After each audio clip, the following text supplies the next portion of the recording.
시청자 여러분 안녕하십니까? 뉴스앤 이슈 시작합니다. 먼저 오늘의 주요 뉴스부터 보시겠습니다.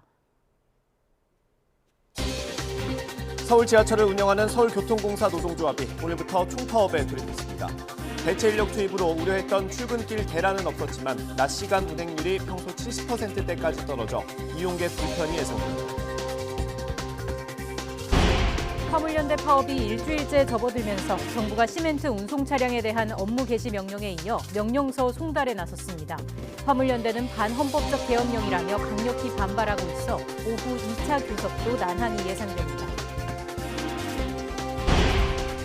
이태원 참사가 발생했을 당시 결제 시점 조작 의혹이 있는 소방청의 중앙통제단 운영계획서를 YTN이 입수했습니다. 경찰이 사전에 대형 사고 위험성을 인지하고도 인도로 인파를 끌어올리라고 오판한 정황도 112 무전 내용을 통해 드러났습니다. 카타르 월드컵 2차전에서 분패한 축구대표팀이 회복 훈련에 돌입했습니다. 퇴장으로 포르투갈전에 나서지 못하게 된 벤투 감독은 3차전에 모든 걸 쏟아붓겠다며 필승 의지를 다졌습니다. 중국 공산당이 확산하고 있는 코로나19 봉쇄 정책 항의 시위에 공권력을 동원해 강력 대응에 나섰습니다. IMF와 경제 전문가들은 중국의 제로 코로나 정책 수정이 필요하다고 지적했습니다. 전국 대부분 지역에 한파 경보가 내려진 가운데 어제보다 17도 이상 크게 떨어지며 한겨울 강추위가 찾아왔습니다. 오늘 서해안 등에는 한방눈이 예상되고 내일은 서울 아침 기온이 영하 9도까지 떨어질 전망입니다.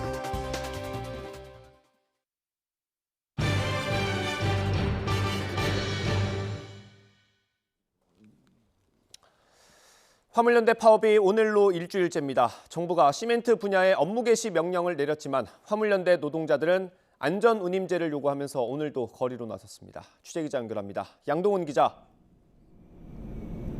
네, 충북 단양군 도담역에 나와 있습니다. 네, 지금 양 기자 나가 있는 곳 어디입니까? 네, 이곳 도담역은 충북 단양군에 있는 시멘트 업체들 사이에서 화물연대 지휘소와 중간 수경지 역할을 하는 곳입니다. 보시는 것처럼 제 뒤에는 한일 시멘트 공장이 있고 앞에 시멘트 수송 열차가 놓여 있는 것도 보실 수 있는데요. 이번 파업으로 인해서 차량을 통한 운송이 줄어들면서 열차가 꾸준히 시멘트를 수송하고 있습니다. 전날 정부는 시멘트 업계 운송 노동자들에게 업무 개시 명령을 내렸는데요. 업무 개시 명령장을 송달받고도 운송 업무에 복귀하지 않을 경우 운행 정지나 자격 정지 등 행정 처분뿐 아니라 형사 처벌을 받을 수도 있습니다. 이상민 행정안전부 장관은 복귀하지 않는 운수 종사자들에게는 법정 제재에 들어가겠다고 경고했습니다. 화물연대 조합원들은 반헌법적 노동 탄압이라며 강하게 반발하고 있습니다. 업무 개시 명령이 강제 노동을 금지하는 헌법 조항에 어긋나고 국제노동기구 협약도 위반했다는 건데요. 화물연대는 명령의 효력을 멈춰달라는 가처분 소송과 명령을 취소하라는 소송을 제기하겠다고 밝혔습니다. 반면 정부는 시멘트 업계와 건설 현장 피해가 심각해 업무 개시 명령이 불가피하다는 입장인데요. 국토교통부는 시멘트 운송량이 평상시와 비교해 11% 수준까지 급감했고 이에 따라 레미콘도 평소의 8%만 생산되고 있다고 밝혔습니다. 이에 따른 여파가 건설 산업까지 미쳐 정부에서 확인된 것만 500여 곳 현장에서 레미콘 타설이 멈췄다고 설명했습니다. 정부와 화물연대는 오늘 오후 2시 정부 세종청사에서 2차 교섭을 벌이기로 했지만 양측 간 견해 차이가 커 협상에 진전이 있을지는 미지수입니다. 민주노총은 잠시 뒤인 낮 12시 긴급 임시중앙집행위원회를 소집해 업무 개시 명령에 어떻게 대응할지 논의할 방침인데요. 회의를 마친 뒤 오후 2시쯤 기자회견을 열고 결정사항을 발표할 예정입니다. 지금까지 충북 단양군 도담역에서 YTN 양동훈입니다. 네, 보신 것처럼 정부의 업무 개시 명령으로 화물연대 반발이 더 커졌습니다. 산업계 피해는 계속 누적되는 가운데 오늘 2차 교섭이 예정돼 있습니다. 취재기자 연결합니다. 이동우 기자. 예, 경제부입니다. 네, 오늘 2차 교섭 언제로 예정돼 있습니까? 예, 오늘 오후 2시에 예정돼 있는데요. 화물연대와 노동계가 정부의 업무 개시 명령에 강력히 반발하는 가운데 정부와 화물연대는 오늘 오후 2시 2차 협상을 벌입니다. 하지만 전망은 그다지 밝지 않습니다. 양측의 입장이 편선을 달리고 있기 때문입니다. 화물연대는 안전운임제 연구화와 현재 컨테이너와 시멘트에 국한된 품목을 자동차와 철강, 사료, 택배 등으로 확대해달라고 요구하고 있습니다. 하지만 정부는 안전운임제 일몰 3년 연장은 가능하지만 연구화는 불가능하며 경제 부담 등을 고려할 때 품목 확대도 받아들일 수 없다는 입장입니다. 게다가 정부가 피해 규모가 큰 시멘트 분야에 대해 어제 업무 개시 명령을 발동하면서 갈등의 골이 깊어져 오늘 협상에서 타협안을 도출하기는 쉽지 않다는 전망이 많습니다. 한편 정부는 화물연대 집단 운송 거부로 산업계 전반에 막대한 피해가 발생하고 있다면서 시멘트 분야 업무 미복귀 시 법정 제재 절차에 들어가겠다고 경고했습니다. 이상민 행안부 장관은 오늘 시멘트 분야 운송 사업자와 운수 종사자가 정당한 이유 없이 업무에 복귀하지 않으면 법에서 정한 제재 절차에 들어가게 된다고 강조했습니다. 이어서 화물 차량 순기나 주정차 위반 같은 불법 행위에 대해서는 무관용의 원칙으로 엄정 대응하겠다고 거듭 밝혔습니다. 네, 업계 피해는 계속 누적되고 있지 않습니까? 예, 그렇습니다. 국토교통부는 어제 오후 5시 기준 전국 12개 항만 컨테이너 반출입량이 평시 대비 37% 수준으로 줄었다면서 수출입과 화물 처리에 차질을 빚고 있다고 밝혔습니다. 정부는 광양항과 울산항 등은 평시 대비 감소율이 심각한 상황이지만 부산항은 반출입량이 일부 회복돼 전체적으로 반출입량이 전날 33% 수준에서 4%포인트 정도 개선됐다고 설명했습니다. 하지만 시멘트의 경우 평시 대비 11%인 2만 1,000톤만 운송되면서 레미콘 생산량이 평소에 비해 8% 수준이라고 전했습니다. 건설협회가 20개 건설사에 취합해서 국토부에 제출한 자료를 보면 전국 현장 985곳 가운데 서울 둔천주공 재건축을 포함해서 현장 577곳에서 레미콘 타설이 중단된 것으로 집계됐습니다. 전체 공사 현장의 59%에서 레미콘 타설이 중단된 것인데요. 한편 유류, 탱크로리 집단 운송 거부로 주유소, 기름 대란이 우려되는 가운데 어제 오후 4시 기준 전국의 21개 주유소가 휘발유와 경유 공급에 차질을 겪고 있는 것으로 집계됐습니다. 산업부는 비상수송 체계를 가동해 공급 차질이 있는 주유소에는 12시간 안에 유류를 공급하기 위해 가용수단을 총동원하고 있다고 설명했습니다. 저장 용량 대비 판매량이 많은 서울 17곳, 수도권 3곳이 재고가 바닥난 상황으로 자세한 품절 주유소 현황은 오피넷 홈페이지에서 확인할 수 있습니다. 정부는 화물연대 전체 조합원의 32% 수준인 7천여 명이 집단 운송 거부에 참여하고 있다며 이는 전날과 비슷한 수준이라고 밝혔습니다. 지금까지 경제부에서 YTN 이동호입니다. 서울 지하철을 운영하는 서울교통공사 노동조합이 총파업에 들어갔습니다. 출근길에는 큰 혼잡이 없었지만 낮 시간대와 퇴근 시간에는 열차 운행률이 더 줄어듭니다. 현장 취재기자 연결합니다. 김근우 기자. 네, 서울 지하철 2호선 신도림역에 나와 있습니다. 네, 현재 상황 어떻습니까? 네, 이곳 신도림역은 1호선과 2호선이 만나면서 인천과 경기 남부의 수요까지 더해져 서울에서 환승 수요가 가장 많은 역 중 하나인데요. 지금은 파업 여파로 운행률이 줄어들면서 배차 간격이 1분에서 2분 정도 늘어났습니다. 오늘 파업의 영향을 받은 건 서울교통공사가 운영하는 지하철 1호선부터 8호선까지인데요. 서울교통공사는 출근 시간대인 오전 7시부터 9시까지 대체 인력을 집중적으로 투입해서 운행률을 평시와 같은 수준으로 유지했습니다. 이 때문에 출근길 지하철에선 운행 지연이나 큰 혼잡이 빚어지지는 않았는데요. 일부 역에서 7분에서 8분 정도 열차가 지연되기도 했지만 서울교통공사 노조의 파업 때문이라기보다는 역시 모레 파업 돌입을 예고한 철도 노조의 준법 투쟁 여파라는 게 공사 측의 설명입니다. 하지만 낮 시간대부터는 운행률이 평소보다 낮아집니다. 1호선부터 8호선까지 평균적으로 운행률이 평상시의 72.7% 수준까지 떨어지는데요. 공사 측은 배차 간격이 짧게는 1분에서 길게는 2분 정도 길어질 거로 보고 있습니다. 특히 퇴근 시간대인 저녁 6시부터 8시까지도 평소의 85% 수준으로 운행률이 떨어지는 만큼 퇴근길에 지하철을 이용하시려는 분들은 참고해 두셔야겠습니다. 네, 노사 협상은 계속 진행이 되는 겁니까? 네, 노사 모두 파업이 시작된 이후에도 일단은 협상을 이어갈 계획입니다. 가장 큰 쟁점은 역시 인력 감축 계획인데요. 공사 측은 1조 원대 재정난을 들어 오는 2026년까지 정원의 10%에 이르는 1,500여 명의 인력을 줄이겠다고 밝혔는데 노조는 이를 전면 철회하라고 요구하고 있습니다. 안전사고를 막으려면 오히려 인력을 늘려야 한다는 게 노조 측의 주장입니다. 어젯밤 최종 협상이 결렬되면서 파업에 들어간 노조는 오늘 오전 10시 40분쯤 조합원 6천여 명이 참가한 가운데 서울시청 앞에서 총파업 출정식을 열었습니다. 현재로서는 파업 이후 이어질 노사 협상을 지켜봐야 하는 상황인데 양측이 합의점을 찾을 수 있을지 주목됩니다. 지금까지 서울 지하철 2호선 신도림역에서 YTN 김근우입니다. 지난 10월까지 7개월 동안 이어진 무역수지 적자가 11월에도 계속되고 있습니다. 연간 누적 적자는 400억 달러로 역대 최대를 기록 중인데 화물연대 파업과 중국의 코로나19 봉쇄로 무역 여건은 더 악화하고 있습니다. 보도에 박홍구 기자입니다. 화물연대 파업이 있었던 지난 6월 우리 수출은 5.3% 성장에 그쳤습니다. 1월부터 5월까지 매달 13에서 21%까지 늘던 수출 성장세가 화물연대 파업이 있던 시기부터 주춤해지다 지난달엔 마이너스로 꺾였습니다. 지난 24일 시작한 화물연대의 파업은 당장 이번 달 수출에도 영향을 줄 것으로 보입니다. 수출은 월 말에 많이 나가서 지금이 한참 많이 나갈 때입니다.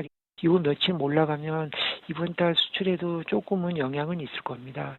우리나라 최대 교역국인 중국의 제로 코로나 정책도 수출의 발목을 잡고 있습니다. 도시 봉쇄로 외출이 금지되면서 소비가 급감하고 그에 따라 대중국 수출이 타격을 받는 구조입니다. 최근 들어선 글로벌 생산 기지로서 중국의 역할이 축소되면서 대중국 수출에서 중간재는 줄고 내수용품 비중이 76%까지 증가한 상태입니다. 현지에 진출한 우리 기업들 얘기를 들어보면은 음식료 쪽도 지금 소비가 위축되는 수준이라고 그러니까 경기 자체가 이제 굉장히 심각하게 안 좋은 상태로 지금 가고 있는 그런 상황이에요. 우리 소비재 수출에도 이제 영향을 미치게 되는 거죠. 이번 달 들어 20일까지 무역 수지는 44억 달러 적자를 기록 중이어서 지난 4월 시작된 무역 적자 행진은 8개월 연속 이어질 전망입니다. 누적 적자는 399억 6,800만 달러로 14년 만에 처음으로 연간 무역 적자를 기록 중이고 적자 규모는 이전 최대치의 2배에 달합니다. 전문가들은 내년에도 에너지 시장 불안 속에 반도체 업황 부진과 중국의 자체 공급망 확충 노력이 이어지면서 우리 무역 여건이 개선되기는 힘들 것으로 예상했습니다. YTN 박홍구입니다. 10월 생산이 30개월 만에 가장 큰 폭으로 감소했습니다. 소비도 2달째 감소세가 이어졌습니다. 통계청이 발표한 산업활동 동향에 따르면 10월 전 산업 생산은 전월보다 1.5% 감소했습니다. 전 산업 생산은 7월 마이너스 0.2%, 8월 마이너스 0.1%, 9월 마이너스 0.4%에 이어 4개월 연속 감소를 기록했습니다. 소비 동향을 보여주는 소매 판매도 승용차와 의복 등에서 판매가 줄며 전월 대비 0.2% 감소했습니다. 소비는 9월 마이너스 1.9%에 이어 2달째 마이너스를 기록했습니다. 통계청은 관공업 생산이 부진했고 서비스업 생산과 소매 판매도 주춤하면서 경기 회복 개선 흐름이 약화하는 모습을 나타냈다고 분석했습니다. 이상민 행정안전부 장관에 대한 해임 건의안을 추진하기로 했던 더불어민주당이 한 발 더 나아가 바로 탄핵소추안을 낼지를 오늘 오후에 결정합니다. 국민의힘은 둘 중 뭐가 됐든 실행될 경우 국정조사를 보이콧하겠다는 기류여서 진통이 불가피해 보입니다. 국회 취재기자 연결하겠습니다. 엄윤주 기자. 네, 국회입니다. 네, 이상민 장관 거취를 두고 여야가 또다시 충돌했는데 민주당이 해임 건의안 대신에 탄핵소추안 발의로 직행할 가능성도 있다고요. 네, 민주당은 해임 건의안을 건너뛰고 곧바로 탄핵 소추안을 내는 방안을 검토하고 있습니다. 앞서 박진 외교부 장관 때처럼 윤석열 대통령이 해임 건의안을 받아들이지 않는다면 실효성이 없다고 판단한 건데요. 오후 회의를 열고 당 지도부가 최종적으로 결론을 낼 예정입니다. 이에 대해 국민의힘은 강하게 반발하면서도 구체적인 대응 방안에 대해서는 민주당의 입장을 지켜보겠다는 방침입니다. 애초 오전 11시 기자간담회를 예고했던 국민의힘 주호영 원내대표도 일정을 오후로 미루고 상황을 주시하고 있습니다. 다만 민주당이 해임 건의안에서 나아가 탄핵소추안을 추진한다면 이태원 참사 국정조사를 보이콧하는 것도 배제하지 않고 있습니다. 왜 갑자기 갑툭튀 뜬금없는 해임 건의안이며 탄핵이며 들고 나오는 겁니까? 정확히 민주당도 스스로 설명을 못하고 있어요. 자기 모순 정치라는 겁니다. 그러자 민주당은 오히려 대통령실과 국민의힘이야말로 이태원 참사 한 달이 지나도록 주무장관에게 아무런 책임을 묻지 않는다며 싸잡아 비판했는데 들어보겠습니다. 대통령실과 집권여당은 국민 안전을 책임져야 할 주무장관에게 책임을 묻는 것을 정쟁이라 주장합니다. 유족과 국민 앞에서 최소한의 부끄러움이라도 느끼기 바랍니다. 이렇게 이상민 장관 거취를 두고 여야 간 강대강 대치가 이어지는 가운데 신경전은 노동 관련 사안을 두고도 펼쳐졌습니다. 화물연대 파업에 대해 첨예한 시각차를 보인 여야는 오늘은 파업 노동자에 대한 기업의 손해배상 청구를 제한하는 내용의 노란봉투법을 두고 맞붙었는데요. 국회 환경노동위원회 소속 야당 의원들이 노란봉투법 단독 상정을 예고하자 국민의힘 소속 이미자 간사를 비롯해 여당 의원들이 퇴장하면서 결국 반쪽으로 회의가 진행되고 있습니다. 자, 그리고 오늘은 내년도 예산안 심사 마지막 날이기도 한데 극적 타결 여지는 없겠습니까? 네, 국회법상 국회 예산결산특별위원회는 오늘까지 내년도 예산안과 예산 부수 법안 심사를 모두 마쳐야 합니다. 그렇지 않으면 내일 정부가 제출한 원안으로 예산안이 국회 본회의에 자동으로 올라가게 되는데요. 여야는 그동안 국토위, 정무위, 운영위 등 각 상임위 소관 예산안 심사 과정에서 서로 대립각을 세워왔습니다. 국민의힘은 민주당이 윤석열 정부의 핵심 공약 이행 예산을 깎고 있다고 주장하는 반면 민주당은 국민의힘이 정당한 예산 심사를 지연시키고 있다고 맞서고 있습니다. 현재 여야 간사가 보류된 안건을 심의하며 막판 협의 중인데 핵심 쟁점을 어떻게 처리할지는 여야 원내대표에게 맡길 것으로 전망됩니다. 예산안과 연동되는 예산 부수 법안 심사 역시 마찬가지입니다. 오늘도 기재위 조세소위에서 법인세와 종합부동산세, 금융투자소득세 등 세법 개정 심사를 이어가고 있는데 심사 마감 시한인 오늘 내에 결론을 내는 건 현실적으로 쉽지 않아 보입니다. 자연스레 내년도 예산안이 국회 본회의 문턱을 넘어야 하는 법정 처리 시한, 즉 다음 달 2일 내 접점을 찾는 것도 어려운 상황인데요. 그러자 민주당 박홍근 원내대표는 어제 김진표 국회의장과 국민의힘 주호영 원내대표에게 예산 심사 시한을 연장해달라고 제안했습니다. 이에 대한 국민의힘 주호영 원내대표의 입장은 아직 나오지 않았는데 만약 응할 경우 법정 처리 시한인 다음 달 2일을 넘겨 예산안이 처리될 가능성도 있습니다. 지금까지 국회에서 YTN 엄은주입니다. 이태원 참사 당시 119에 상황을 알렸던 신고자마저 결국 사망한 것으로 새롭게 확인됐습니다. 또 참사 당일 112 무전 기록이 공개되면서 경찰이 참사 1시간 전부터 상황의 심각성을 인지했다는 지적이 나옵니다. 이임재 전 용산경찰서장은 첫 무전 지시를 내릴 때까지 구체적인 상황을 몰랐다고 취재진에게 해명했습니다. 자세한 상황 취재기자 연결해서 알아보겠습니다. 황보혜경 기자. 네, 경찰청 특별수사본부에 나와 있습니다. 네, 참사 당일에 119 신고자마저 숨진 것으로 밝혀졌습니다. 숨진 신고자가 몇 명으로 확인됐습니까? 네, 경찰청 특별수사본부는 이태원 참사 당일 119에 압사 위험을 알린 신고자 2명이 사망한 거로 확인됐다고 밝혔습니다. 각각 밤 10시 42분 신고자와 밤 11시 1분 신고자입니다. 참사 당일 119 신고 녹취록이 앞서 공개됐지만 여기에는 밤 11시 1분 신고자의 신고만 기록되어 있습니다. 주변에 시끄러운 소리만 들릴 뿐 신고자의 목소리는 녹음되지 않았습니다. 두 신고가 각각 참사 발생 20여 분, 40여 분이 지난 시각에 접수된 만큼 소방당국의 구조가 늦어진 것 아니냐는 지적이 나옵니다. 이에 대해 특수부는 신고자가 왜 최종적으로 구조되지 못하고 사망에 이르렀는지 들여다보고 있다고 밝혔습니다. 또 현장 출동한 소방 책임자가 상황에 맞는 적절한 구조 조치를 했는지도 수사하고 있습니다. 네, 경찰의 112 무전 기록도 공개가 되면서 참사 당시에 경찰도 심각성을 인지해 놓고 제대로 대처하지 못했다는 지적이 나오고 있죠.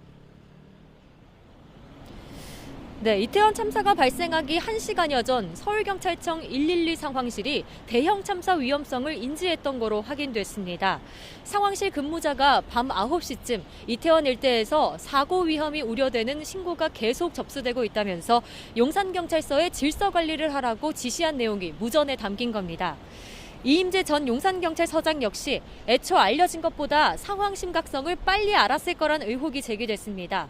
해당 112 무전 기록엔 이 전 서장이 참사 발생 21분 뒤인 밤 10시 36분 이태원에 가능한 경찰 인력을 전부 보내라고 지시한 게 담겼습니다. 이 전 서장이 국회에 출석해 밤 11시 이전쯤 상황을 인지했다고 증언했는데 이와 배치되는 겁니다. 이 전 사장은 YTN 취재진에게 밤 10시 36분에 지원 요청을 하는 무전을 3차례 듣고 일단 무전으로 지원을 지시했다며 무전상으론 어떤 상황이 발생했는지 전혀 알 수 없었다고 해명했습니다. 그러면서 밤 11시쯤 최초로 상황을 알게 됐다는 기존 입장을 고수했습니다. 특수부는 무전 내용을 바탕으로 이 전 사장이 현장의 급박성을 인식할 수 있었다고 보고 업무상 과실치사상 혐의의 중요 증거로 보고 수사하고 있습니다. 지금까지 경찰청 특별수사본부에서 YTN 황보혜경입니다. 한 달 전 이태원 참사가 발생했을 당시 소방청의 중앙통제단 운영계획서를 YTN이 입수했습니다. 직접 살펴보니 운영계획서 결제 시점이 참사 진행 상황과 달랐는데 경찰은 이를 근거로 사후에 조작한 것으로 보고 있습니다. 하지만 소방청 측은 단순한 실수라고 해명하고 있습니다. 김다현 기자의 단독 보도입니다. YTN이 입수한 소방청 중앙긴급구조통제단 운영계획서입니다. 중앙통제단은 국가적 재난이 발생했을 때 긴급구조 활동을 지휘하는 컨트롤타워 역할을 합니다. 참사 당일 오전 충북 괴산 지진 대응을 위해 꾸려진 중앙통제단이 이태원 사고까지 이어지고 있다는 게 이 문서의 핵심입니다. 특수본이 주목하는 건 문서 왼쪽 위에 적힌 10월 29일입니다. 이 칸은 원래 결제 날짜를 적는 것으로 전해졌습니다. 그런데 문서 관리 카드를 보면 문서가 실제 결제된 건 29일이 아니라 참사 다음 날인 10월 30일이었던 것으로 드러났습니다. 이태원 참사 관련 희생자가 151명으로 나왔는데 이 또한 10월 31일 기준으로 한 집계 현황입니다. 이 계획서를 확보한 경찰청 특별수사본부는 조작 가능성에 무게를 두고 수사를 벌이고 있습니다. 소방청 측은 강하게 반박하고 나섰습니다. 문서에 10월 29일이라고 쓴 건 경황이 없어 벌어진 실수였고 결제권자가 사고 수습 때문에 외근을 나간 상태라 어쩔 수 없이 30일에 결제를 받았다는 겁니다. 또 중앙통제단 가동 시점과 역할을 하나하나 설명하며 절차에 문제가 없었다고 반발했습니다. 참사 당일 밤 11시 9분 소방 간부들이 있는 단체 대화방에서 충북 괴산 지진 때 운영하던 중앙통제단을 이어받아 대응하겠다는 언급이 있었고 밤 11시 50분에는 전국 구급대 동원 명령을 내리기도 했다고 덧붙였습니다.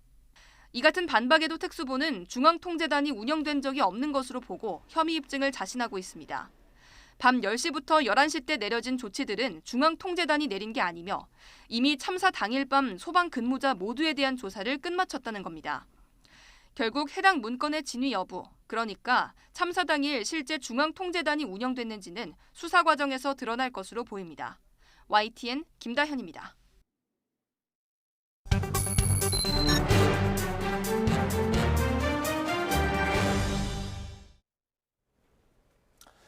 안전운임제 전면 도입을 촉구하는 화물연대 파업이 오늘로 일주일째 이어지고 있습니다. 정부가 업무 개시 명령을 발동한 가운데 오늘 2차 교섭 전망이 밝지는 않습니다. 다른 나라의 화물 운송업계는 어떤지 또 안전운임제는 어떻게 작동되는지 짚어보겠습니다. 김성희 고려대학교 노동문제연구소 교수 나오셨습니다. 어서 오십시오. 어서 오십시오. 네. 일단 안전운임제가 어떤 제도라는 건 아마 대부분 알고 계실 것 같고요. 이 제도가 우리나라에만 있는 건 아니라고 알고 있습니다. 세계적인 추세가 좀 어떻습니까?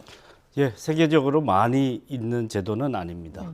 왜냐하면 우리나라의 경우에는 이제 화물 운송 노동자들이 노동자로 인정받지도 못하고 대기업인 화주, 가장 화물 운송의 수요 독점자인데요. 굴지의 대기업과 재벌 기업들이 다 포함돼 있죠. 그런 곳과 교섭할 수 있거나 협의를 못합니다. 그래서 유류가가 인상돼도 그걸 운임으로 보장받지 못하니까 생존권 위기로까지 몰리게 되는 것인데, 다른 나라의 경우는 이게 이 화주와도 노동자들이 교섭을 하는 것이죠. 그러니까 교섭권을 가질 수 있는 거죠. 산업 업종별로 다 이루어지니까 뭐 가장 노동자의 권리가 높다는 북구 스웨덴 같은 경우에 이런 제도 없죠. 왜?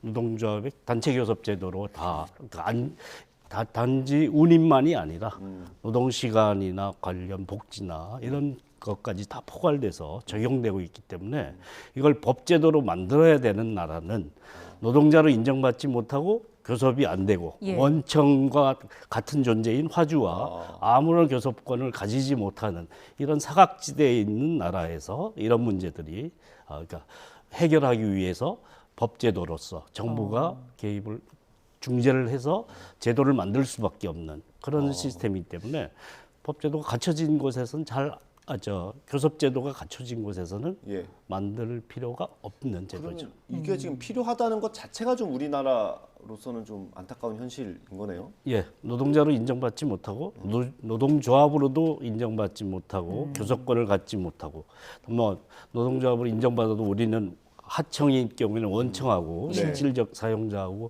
교섭을 못하지 않습니까? 네. 이런 상태에 처하기 때문에 우리 그 법의 사각지대, 인정받지 못하는 사각지대 속에서 그 진공 공간을 메울 어떤 생존권을 보장하기 위한 다른 장치가 불가피하다라고 할 수 있겠죠. 예, 그 해외 사례를 좀 짚어보겠습니다. 국가 단위로도 호주가 가장 먼저 도입한 걸로 알고 있는데 지금은 주 정부에서만 시행을 하고 있는 거죠? 예, 그렇습니다. 연방 차원에서 도입된 것은 호주도 정부가 뭐 중재제도나 노사관계에 대한 그 조정 영향이 높았던 나라인데 예. 영미권 중심의 신자유주의 위헌화 외주화 바람이 우리와 비슷한 상황으로 다단계 하도급 구조를 만들었습니다. 예. 그러니까 운송료 적정 운송료가 책정되지 않는 거죠. 예. 그래서 만들어진 게 도로안전운임제를 연방 차원에 실시했는데 네. 그런데 2016년에 보수 정부가 집권하면서 이제 예. 연방 차원 전국적 적용을 폐지를 했고 그래서 주정부 차원에서 이루어지고 있는데 네. 시드니항 가장 큰 항구고 가장 인구가 밀집되어 있는 뉴사우스 웨일즈 주에서는 예. 예전대로 그대로 시행을 하고 있고요. 뭐 다른 두 개 주에서도 유사한 형태로 시행은 하고 있습니다. 예. 그럼 이게 국가 단위에서 시행을 했다가 연방 정부가 이걸 중단하게 된 건 그 정치적인 이유 때문입니까? 아니면 제도에 효과가 없었던 겁니까? 예, 정치적 이유가 크다고 볼 수 있겠죠. 왜냐하면 그 보수 정부의 슬로건은 기업하기 좋은 뭐 규제 완화 이런 방향이고 외주화나 이런 것에 대해서 관대한 그런 정책을 피는 경향이 있는데 예. 모든 나라 보수 정부가 그렇지는 않고 영국의 경우에 영국의 영향을 받는 호주가 그런 흐름을 가지고 있었기 때문에 폐지됐지만 사실 시드니항이 있는 그 뉴사우스 웨일즈주에 실시되고 있다는 것은 예. 나머지 5개 주에도 가장 큰 영향을 미친다라는 것을 의미하고요. 특히 고민해 보실 건 이제 이런 제도만이 아니라 네. 노동 관련 법으로도 제약을 받습니다. 여기서는 뭐 노동자로 인정 못 받거나 교섭을 못 하거나 이런 것은 아니기 때문에 이 제도만 가지고 이런 그 최저 생존이 보장되는 건 아니고 그래서 포괄적인 노동 조건까지 다 보장되는 시스템에 그 전체 노사관계를 규율하는 제도 속에서 이 도로안전운임제가 추가적으로 작동하는 것이다 이렇게 볼 수 있겠죠. 호주의 그 안전운임제 그게 어떻게 좀 규정이 돼 있는지 내용도 좀 살펴보고 싶습니다. 일단 화물차주에 대한 기본적인 대우가 어떻게 되는 건가요? 예, 화물차주는 이제 노동자라는 것에 대해서는 부인하지 않는 것이죠. 다단계 하도급 구조에 뭐 이런 개인 사업자처럼 신분을 만들어는 것은 사실인데 그렇다고 해서 교섭을 못 하거나 노동조합을 못 만들거나 이런 것은 아닙니다. 그래서 노동조합을 만들 권리는 자기선언적 권리라고 그건 누가 주어지는 권리가 아니죠. 우리나라도 뭐 허가제에서 신고제로 바꿨대지만 너희들은 노동자가 아니니까 노동조합을 할 수 없고 교섭도 할 수 없다 이렇게 돼 있는 거지 않습니까?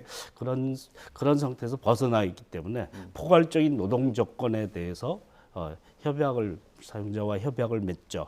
그럴 수 있는 권리를 가지고 있기 때문에 이런 운임만이 아니라 소득 보장만이 아니라 노동 시간이든 건강과 관련된 문제, 안전과 관련된 문제까지. 그래서 우리나라는 최소한 생존권 보장에는 운임만 하는 것도 논란이 되고 있는데 사실 시간이나 뭐 이런 그 각종 복지제도나 그런 무슨 일이 생겼을 때 그거를 보장해 줄 수 있는 체계 시스템이라는 게 갖춰져야 되는데 자영업자 신분이 없지 않습니까? 그런 것에 대해서 호주에서는 포괄적으로 보장하는 시스템 안에 있다라고 볼 수 있겠죠. 잠깐 언급을 해주셨는데 이게 호주에서 지금 운송이나 화물 운임을 바라보는 그 기본 개념 자체가 우리랑 좀 많이 다른 것 같더라고요. 저희가 그래픽으로 하나 준비했는데 호주 교육고용노동경제부에서 만든 자료를 저희가 인용을 해서 정리를 했습니다. 이거 보면서 좀 설명을 좀 해주실까요? 예. 위험한 운전 행위를 유도하는 5가지가 이제 우리는 낮은 운임이 과속, 과적 뭐 이런 거 장시간 운송과 다 연관돼 있다고 하는데 그건 맞는 사실이긴 하죠. 낮은 운임만이 아니라 그와 관련된 다른 것까지 다 무급 노동 시간에 대해서도 다루고 있고요. 예, 성과에 기반한 운임 지급 방식을 한다면 과로 과적의 위험성이 높죠. 장시간 운전의 위험이 크다라는 거고요. 그래서 법 위반을 유도한 비현실적인 요구에 대해서 엄격하게 다루고 있습니다.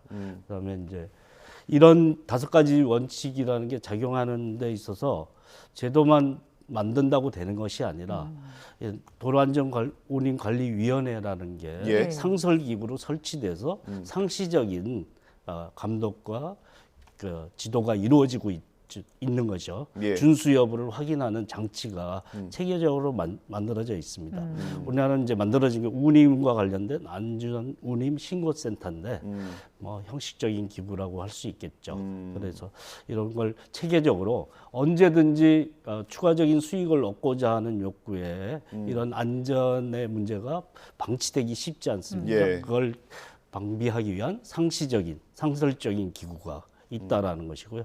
그 위원장, 1대 위원장이 이제 공정거래위 부위원장 뭐 이런 그 다뤘던 사람, 이런 기업 간 관계에 대해서 정통한 사람이 위원장을 할 정도로 굉장히 강한 그 감독기구로서 존재한다라는 점도 중요하게 봐야 되겠죠. 그러게요. 호주에서 그 안전 운임이라고 하는 게 말 그대로 국민의 안전과 연결지어보는 의미가 큰 것 같고요. 실제로 건강이나 안전 관련 훈련, 교육 이런 것도 규정하고 있다고요.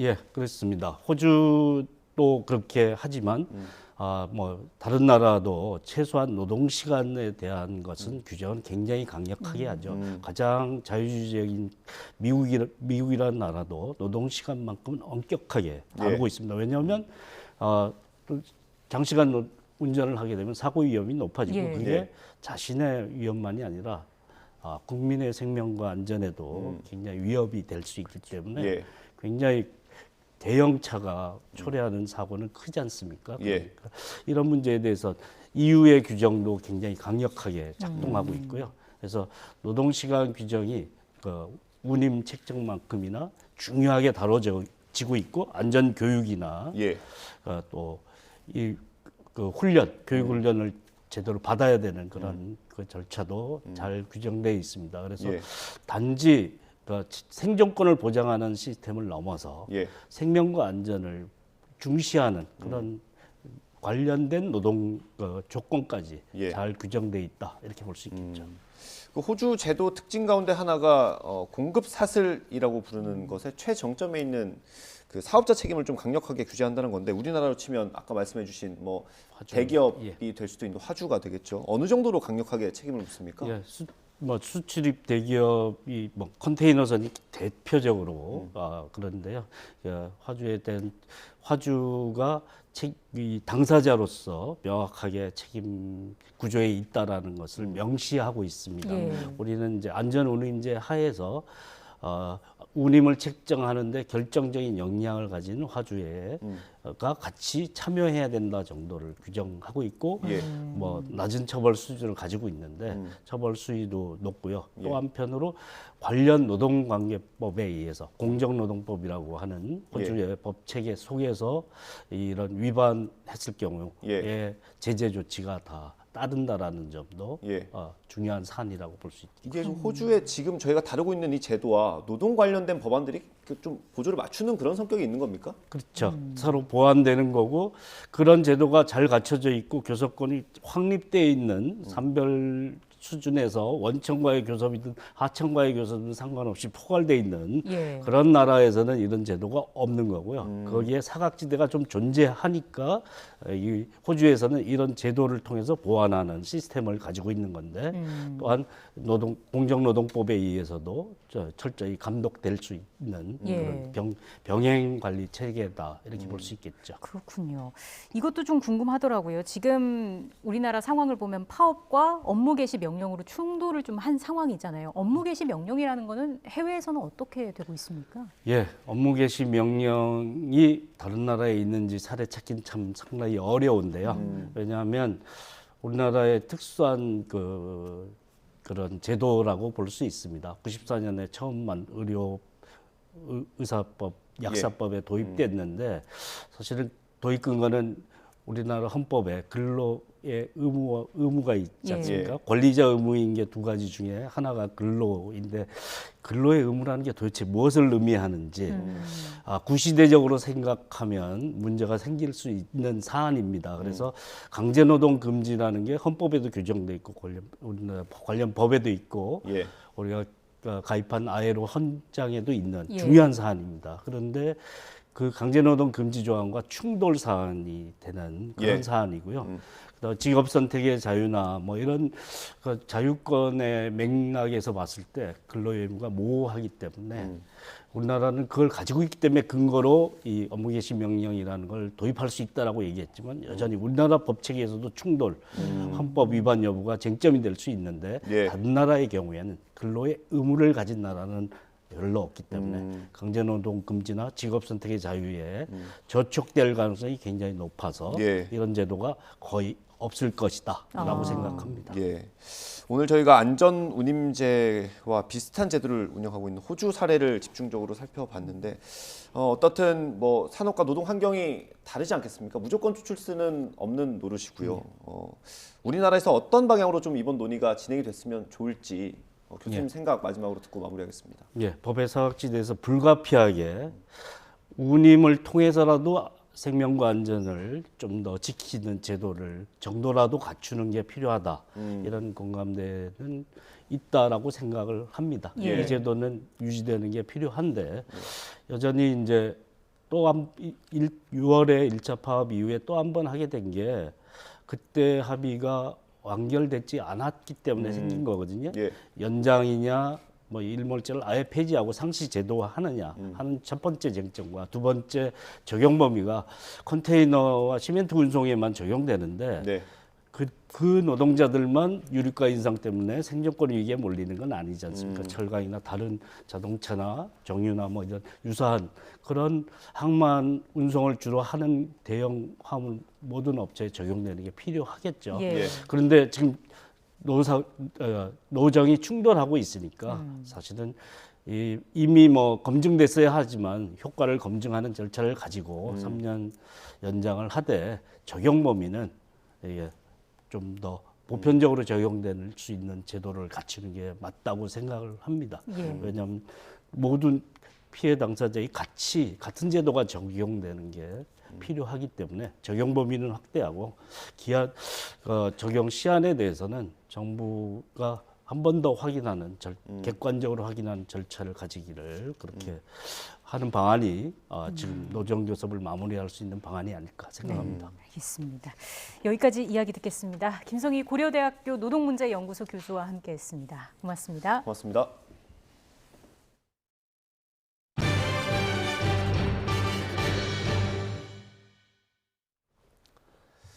이번에 정부가 발동한 업무 개시 명령은 화물연대를 상대로는 처음이지만 의료계를 상대로는 모두 3차례 내렸던 적이 있습니다. 업무 개시 명령의 발동 요건과 송달의 적법성 등 핵심 쟁점을 놓고 법적 공방도 예상됩니다. 신지원 기자가 보도합니다. 화물연대 파업이 엿새째 이어진 가운데 정부가 업무 개시 명령을 내렸습니다. 화물자동차 운수사업법에 따른 업무 개시 명령이 발동된 건 이번이 처음이지만 과거 의료계에서 비슷한 사례가 있었습니다. 2000년과 2014년, 2020년까지 정부 정책에 반대한 의사들이 파업에 나섰고 의료법에 따른 업무 개시 명령이 발동됐습니다. 의료법이나 화물자동차법이나 업무 개시 명령 발동 요건은 유사합니다. 종사자들이 정당한 사유 없이 업무를 거부해 큰 지장을 초래하거나 그럴 우려가 있으면 정부는 업무 개시를 명령할 수 있습니다. 화물연대의 파업이 정당한 사유에 해당하는지에 대한 업무 개시 명령의 발동 요건과 함께 현재 상황이 국가 경제에 심각한 위기인지에 대해서도 정부와 화물연대의 주장이 배치됩니다. 자신들의 명분 없는 요구 관철을 위해 민생과 국민 경제를 볼모로 잡아 물류를 중단시키고 산업 기반을 흔들고 있습니다. 화물연대가 파업을 해서 경제가 더 어려워지고 있다고 말하고 있습니다. 나라 경제를 화물연대가 어렵게 만들지 않았습니다. 정부는 특히 건설 현장 피해가 크다고 보고 시멘트 운송 차량부터 업무 개시 명령을 내렸습니다. 업무 개시 명령이 효력을 갖기 위해서는 구체적인 대상을 특정해서 송달이라는 법적 절차를 이행해야 합니다. 통신으로도 할 수가 있습니다. 카톡이든 문자, 제3자 송달도 가능해요. 그러니까 거기에 고용자 또는 동거 가족 여기에 대해서 전달하면 과거 의료계 파업 사례를 보면 파업에 동참한 의사들이 업무 개시 명령 송달을 피하려고 휴대전화를 꺼놓는 등 송달 과정이 적법했는지가 쟁점이 됐고 법원의 유무죄 판단에 영향을 주기도 했습니다. 역시 구체적 기준은 없지만 정당한 사유 없이 복귀하지 않는 운송업자들에 대해서는 형사처벌까지 가능합니다. 화물연대는 업무 개시 명령에 대한 효력 정지 가처분 신청 등 법적 대응을 예고했습니다. YTN 신지원입니다. 코로나19 확산을 막기 위한 중국의 봉쇄 정책에 대해서 경제 전문가들이 수정이 필요하다고 지적했습니다. IMF 총재는 중국의 제로 코로나 정책이 다시 보정해야 한다고 말했고 노벨 경제학상 수상자인 폴 크루그먼 뉴욕 시립대 교수는 권위주의 정부가 문제라고 비판했습니다. 김진호 기자의 보도입니다.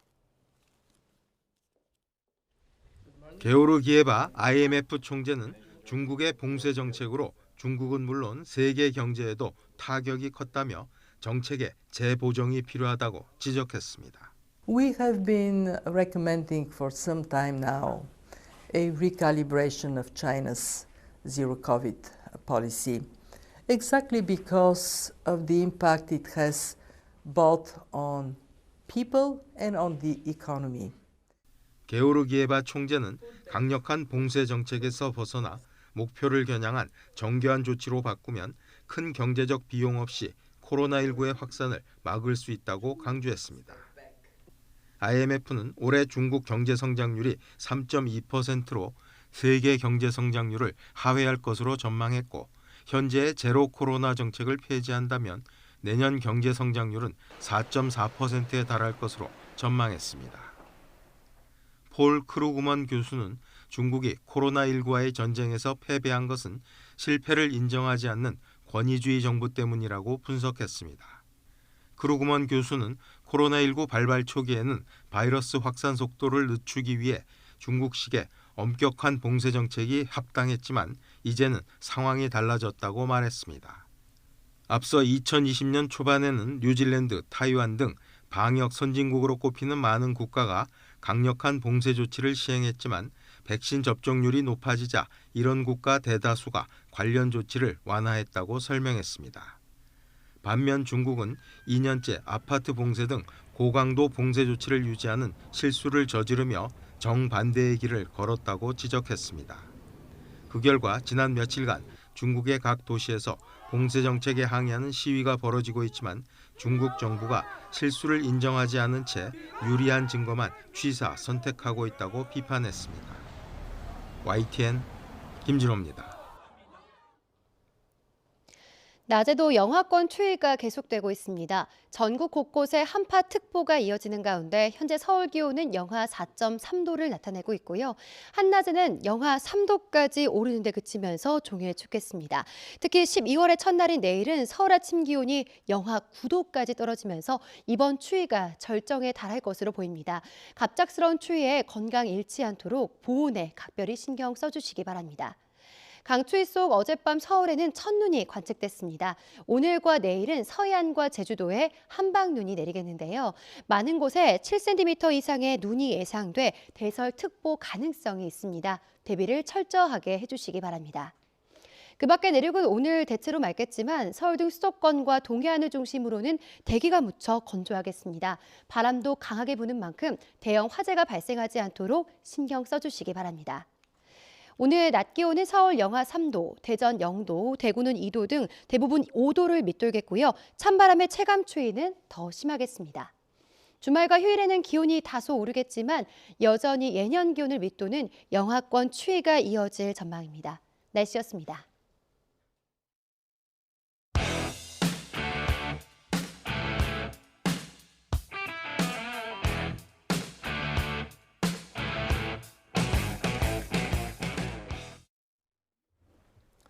오늘의 정치권 이슈 짚어보겠습니다. 장성철 공론센터 소장, 복기왕 전 청와대 정무비서관 두 분과 함께합니다. 어서 오십시오. 안녕하세요.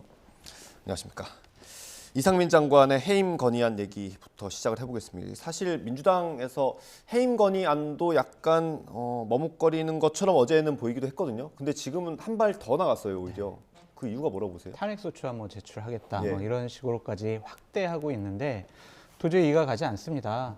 국정조사를 통해서 제대로 된 진상규명을 하고 그 자리에 이상민 행정안전부 장관을 불러내서 당신 이러이러한 일을 잘못했다라고 민주당이 공격을 하고 정치적인 책임을 물으면 되는 것인데 이것을 지금 해임 건의안을 하고 탄핵소추안을 해서 정치적인 책임을 묻겠다라는 것은 이것은 이상민 장관에 대한 공격보다는 다른 요인이 있다라고 저는 해석하고 싶어요. 다른 요인. 네, 결국에는 이재명 당대표에 대한 사법적인 리스크가 점점 커져가고 예. 김의겸, 뭐 장경태, 노웅래 이런 분들에 대한 여러 가지 법률적인 사법적인 일들이 계속 벌어지고 있어서 네. 민주당이 수세적인 입장이었거든요.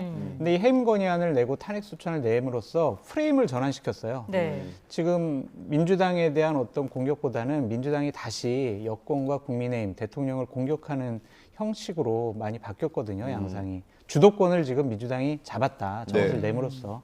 그러한 정쟁적인 요소가 있는 것이 아니냐라는 좀 생각이 들어서 민주당은 상당히 좀 부적절한 행동을 하고 있다라고 말씀드립니다. 결국 시선 돌리기용이다. 약간 그렇죠. 이런 쪽으로 생각을 하시는 것 같아요. 여기에 대해서 어떤 말씀해 주실까요? 이태원 참사가 일어난 지 한 달 하루가 지났습니다. 네. 그동안 누가 책임을 지고 있습니까? 정부에서. 민주당과 국민들은 한 목소리로 총리 스스로 물러나고 행안부 장관 파면하라라는 목소리를 계속해서 유지해왔어요. 네. 유족들도 정부가 책임지는 모습 그리고 대국민 담화 형식의 사과하는 모습을 기다리고 있다라고 말씀하세요. 그래서 이상민 장관에 대해서는 국정조사와 연결 짓지 말고 이 윤석열 정부에서 정치적 책임을 보이는 모습, 반성하는 모습, 사과하는 모습을 좀 보여라라는 것이기 때문에 연결되어 있지 않다라는 부분 확인을 시켜드리고 그다음에 이제 국정조사는 국정조사 결과에 따라서 잘못한 사람들 뭐 자리에서 물러나고 하는 게 아니에요. 국정조사의 본래의 목적은 이 안에서 혹시 수사를 통해서 수사는 현미경이고 국정조사는 현미경보다는 훨씬 더 넓은 눈으로 바라보는 겁니다. 그래서 시스템을 어떻게 정비할 것인지가 첫 번째 문제이면서 동시에 우리 사회가 안전에 대한 가치를 얼마나 더 소중하게 만들어 나갈 것인지 이런 부분으로 연결돼요. 수사는 처벌로 연결된다면 그래서 국정조사는 우리 안전 시스템을 더 만들기 위한 이러한 과정이고 국민들의 궁금증을 풀어준다라는 어떤 과정으로 받아들여야 되지 이것을 정치적 책임자가 누군지 가려내자라는 국정조사는 결코 아니다. 그래서 이 부분은 연결되어 있지 않다라는 말씀드리고 하신 말씀 중에서 뭐 방탄 부분 말씀하셨는데요. 요즘 방탄이 됩니까? 검찰 수사하시는 거 봐요. 어제 서욱 전 국정원장에 대해서 장관에 대해서 안보실장에 대해서 저 구속영장 청구했지 않습니까? 뭐 눈치를 봅니까? 지금 검찰이 야당 당사 압수수색하고 국회 본청에 대해서도 압수수색하고 꺼리낌이 없는데 어떻게 방탄이 되겠어요. 그러니까 방탄하고 연결 짓는 것은 지금 검찰의 수사 행태와 연결지어 볼 때는 좀 억지 논리인 것 같아요. 그래서 수사는 그냥 하시라. 다만 국민들이 볼 때 공정하게 하시라라는 말씀만 드리고 그 나머지 이태원 참사 부분에 대해서는 국정조사는 국민 눈높이에 맞게 그리고 정부는 유족과 국민들이 바라는 책임지는 모습을 보여야 되기 때문에 이상민 장관이 주무장관으로서 책임을 피하기는 어려울 것 같아요.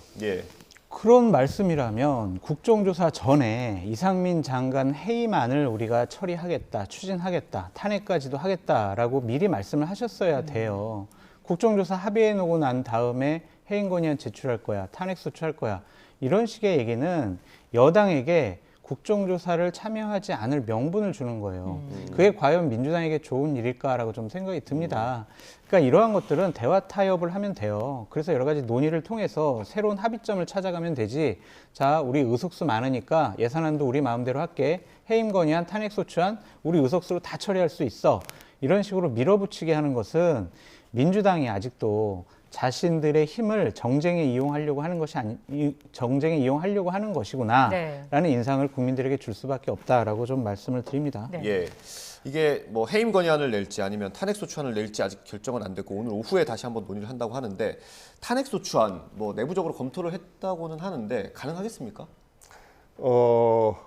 해임 건의안을 내도 안 받아들이겠죠. 지난번에 박진 외교부 장관에 대해서 해임 건의안을 냈는데 안 받아줬지 않습니까? 그러니까 이것이 지난번 박근혜 정부 때 그 농림부 장관 해임 건의안 안 받아준 이후로 두 번째 사례인데 그만큼 정부가 윤석열 정부가 국회를 경시하고 있다라는 어떤 그 증거죠. 그래서 이번에 해임 건의안을 내도 또 안 받아들일 것이 뻔한데 실효성이 있겠느냐라는 주장을 하시는 분들이 곧바로 탄핵소추안으로 갑시다. 이렇게 하고 있는데 더 많은 의견은 그래도 해임 건의안을 거쳐서 정부의 결단을 촉구하고 그리고 나서도 그것이 지난번 박진 외교부 장관처럼 거절당한다면 그 다음으로 탄핵소추안을 가는 것이 합리적이지 않겠느냐라는 의견이 더 많은 것으로 저는 이제 확인하고 있고 아마도 그런 방향으로 뭐 조금 있다가 정리가 뭐 1시 반쯤에 이제 나올 텐데 그런 방향으로 정리가 되지 않을까 이렇게 예측을 하고요. 아까 말씀드렸던 것처럼 국정조사와 이상민 장관의 거취는 딜의 대상이 아닙니다. 처음부터 우리는 파면을 계속해서 주장해왔기 때문에 국정조사 합의와 동시에 맞물려서 했어야 된다라는 말씀은 민주당에서는 이것을 거래 대상으로 삼지 않았었기 때문에 처음부터 아까 말씀하신 어떤 딜의 대상이 아니었다라는 말씀드립니다. 해임 건의안 쪽에 조금 더 무게가 실리는 거는 뭐 탄핵소추안 같은 경우에는 헌재가 어떤 결정을 내릴지가 중요한 거잖아요. 근데 이게 지금 뭐 법적인 책임 이런 걸 더 명확히 해야 하는 상황이기 때문에 만약에 헌재에서 받아들여지지 않는다면 반대로 민주당에게 더 불리해지는 상황이 처해지는 거 아닌가 이런 생각도 드는데요. 탄핵소추를 하려면 면밀한 검토가 필요하지요. 법적 검토를 다 해야 되는 것이고 그래서 거기까지 가지 말자. 더 이상 가파라지지 말고 해임 건의안 내기 전에 지난번 세월호 참사 때 그 당시에 행안부 장관은 왜 자리를 내놨습니까? 국민 눈높이에서 책임지는 모습 보이겠습니다라는 것이었거든요. 그런 정도에서 정리하는 게 저는 이태원 참사를 두고 계속해서 머뭇거리고 있는 이 정부의 어떤 국민들의 반발 이것을 좀 억누를 수 있는 것 아닌가 싶어요. 그러니까 저는 기본적으로 이상민 행안부 장관은 장관으로서 제대로 된 역할을 할 수 있는 리더십과 뭐 권위를 다 잃어버렸다고 생각을 해요. 언젠가는 뭐 경질될 거예요. 저 사람의 어떤 지시 사항들을 과연 공무원들이나 국민들이 얼마나 권위 있게 받아들일 수 있겠습니까? 그 부분은 인정을 하는데 왜 국정조사를 앞두고 민주당이 이렇게 평지풍파를 일으키냐 이거예요. 국정조사를 통해서 잘잘못 다 가리면 될 거 아니에요. 대통령실도 당신네들 이런 거 잘못했어라고 공격을 하면 되지 왜 대통령실과 국민의힘에서 우리 해임만 내면은 우리는 국정조사 보이콧할 거야? 이런 얘기까지 나오게 만드냐고요. 그러니까 결국에는 시비를 걸어가지고 싸움을 통해서 이것을 난장판으로 만들겠다라는 민주당의 의도가 아니냐라고 볼 수밖에 없습니다. 네, 알겠습니다. 대통령실 내부 얘기를 가끔 전해주시기 때문에 좀 여쭤보겠습니다. 그 참모가 이상민 장관의 거취에 대해서 좀 건의를 했는데 말도 안 되는 소리 하지 마라 뭐 이런 식으로 좀 거절했다고. 민주당 같은 얘기를 하냐 막 이런 얘기를 했다고 그러죠. 이상민 장관에 대한 대통령의 신임과 뭐 애정은 상당한 것 같아요.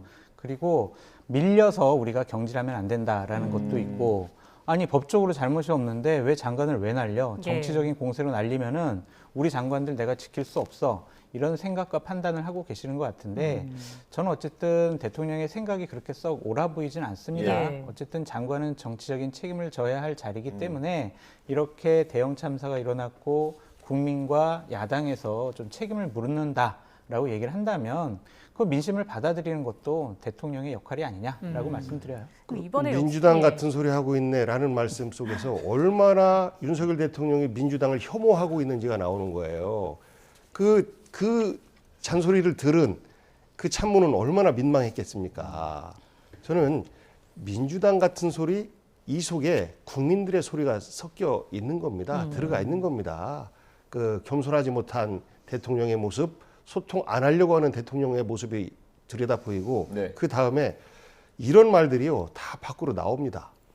그것이 현재 대통령실의 모습입니다. 일부 바람직할 수도 있습니다만 예.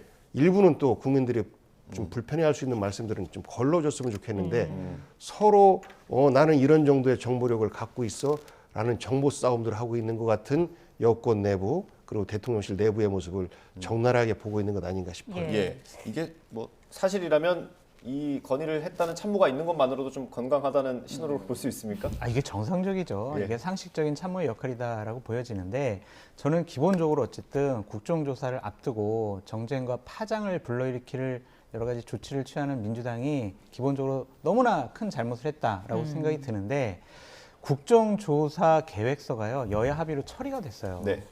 그런데 그 처리된 것을 대통령실에서 우리 보이콧할 거야 라든지 여당에서 우리 참여 안 할 거야 이런 식의 접근 방법은 옳지 네. 않은 것 같습니다. 국회는 대화와 타협을 하는 곳이거든요. 그런 걸 통해서 차이점을 극복을 해서 새로운 안을 만들어가는 것이 국회인데 너희들 내 말 안 들어? 우리 안 해. 이거는 국회가 아니죠. 이건 정치가 아니라는 좀 생각이 들어서 저는 대통령실에 정무수석실도 있고 여야 원내대표들 다 있잖아요. 좀 모아서 다시 한번 논의해보고 대화 좀 하셨으면 좋겠다라고 말씀드립니다. 그 부분 다시 강조를 하셔서 예. 저희는 이상민 장관의 해임, 파면 이 부분과 국정조사는 완전히 분리되어 있다. 민주당의 주장은 똑같았다. 이상민 장관은 자격이 없으니 파면해라 라는 것이었었고 누군가는 여기에서 정치적 책임을 지는 모습을 보여달라라는 국민의 요구를 대신해서 반영한 것이다. 이렇게 말씀드리고 국정조사를 회피하면 뭔가 감추고 싶은 것이 있구나라고 국민들은 생각할 겁니다. 예. 어쨌든 이 논쟁이 길어질수록 사실 국민의 입장에서는 이태원 참사와 관련해서 진상규명이 도대체 언제쯤 될지, 뭐 대책 마련이 언제쯤 될지 이런 좀 답답함도 가질 수 있을 것 같고요. 여야 갈등이 심해지면 또 문제가 되는 게 이제 예산 정국인 거잖아요. 네. 12월 2일 법정 시한인데 이것도 좀 쉽지 않을 것 같아요. 쉽지가 않죠. 12월 2일 하기에는 너무나 지금 산적한 게 너무나 많아요. 그러니까 가장 큰 문제가 뭐냐면 민주당에서 대통령실 예산, 대통령의 내년도에 주요한 정책과 관련된 추진 예산 이런 걸 대폭 다 삭감을 해버렸어요. 네. 일하지 말라는 거죠. 이것은 결국에는 민주당이 대선 불복한 거 아니냐라는 생각이 들고 감정을 앞세운 예산안 심사가 아니냐라는 생각이 듭니다. 네. 정권 교체 됐잖아요. 그러면은 대통령이 믿고 대통령실도 믿고 집권 여당도 미워요. 그렇더라도 자 내년 한 해 동안은 너희들이 하고 싶은 대로 한번 해봐. 그러고 난 다음에 성과가 제대로 나지 않으면 또한 여러 잘못이 있으면 내년도 국정감사와 예산안 때 우리가 이 부분 바로 잡겠어. 이게 맞지. 자 우리 정책 이거 예산안 들여가지고 한번 추진해 볼게요. 라고 한 거를 다 삭감해버리는 게 어디 있습니까? 이건 거야의 횡포다라고 말씀드릴 수밖에 없고요. 예. 이럴 때일수록 국회의장께서 중심을 잘 잡아주셔야 한다라고 네. 말씀을 드려요. 예. 그러니까 무슨 말이냐면 민주당이 현재 상태대로 가면 자신들이 삭감한 예산을 본회의에 올려가지고 그거를 처리할 가능성이 높아요. 그러면 그게 그냥 내년도 예산이 되는 거예요. 네. 이거는 절대로 안 돼요. 정말 여당과 계속 합의를 통해서 여당의 의견 그리고 야당의 그리고 대통령실에서 제시한 여러 가지 예산안들이 제대로 반영될 수 있는 그러한 지혜를 발휘해야 된다라고 말씀을 드리고 네. 방금 전에 보도에 보하면 여러 가지 심사가 보류됐지만 예산안 심사 기일을 연장하는 것을 여야가 이제 합의했다고 해요. 그럼 예. 12월 2일 날 처리는 안 할 거고 예. 국회의장께서 예산안이 처리되려면 예산안 부수 법률안을 네. 개정을 해야 되거든요. 그거는 이제 심사기일을 12월 1일로 지정을 했어요. 네. 그러니까 이 법안만큼은 뭐 먼저 처리돼도 상관이 없지만 이 법안조차도 일방적인 통과 이것은 안 되고 여야가 합의해서 좀 네. 통과시켜라라고 말씀드립니다. 네. 지금 국회 예산정국에서 국회 운영하는 거 보면요. 여야가 바뀌었습니다. 보통 예산정국이 됐을 때 여당은 다 양보하는 거예요.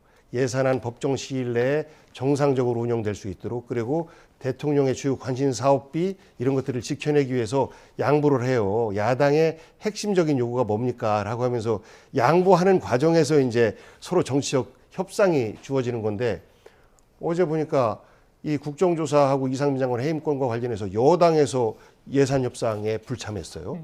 이거는 처음 보는 이야기입니다. 그러니까 국회에서 여야가 바뀌어 있는 거예요.